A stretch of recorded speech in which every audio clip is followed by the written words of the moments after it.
It all began on what seemed like an ordinary school day at Evergreen Elementary.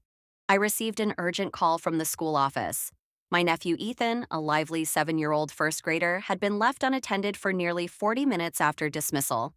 The staff couldn't reach anyone on his emergency contact list and urgently asked if I could get in touch with his parents. Worried, I immediately tried calling my sister, Samantha, and her husband, Mark. Strangely, both their phones were on Do Not Disturb. The calls rang only once before being diverted to voicemail, a stark contrast to their usual behavior. Concerned for Ethan's safety, I rushed over to the school while continuing to dial Samantha's number. Nearly 90 minutes later, she finally returned my call. With an almost nonchalant tone, she explained that she and Mark had been napping. I couldn't hide my anger and immediately confronted her about the recklessness of leaving a young child in such a vulnerable situation, especially when emergency lines should always be accessible.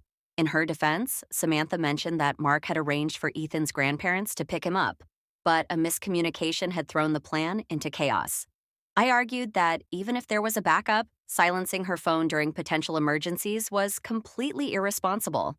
To my shock, she retorted that she simply enjoys her nap time and warned that if I continued to be upset over what she considered a minor issue, she'd remove me from the emergency contact list altogether.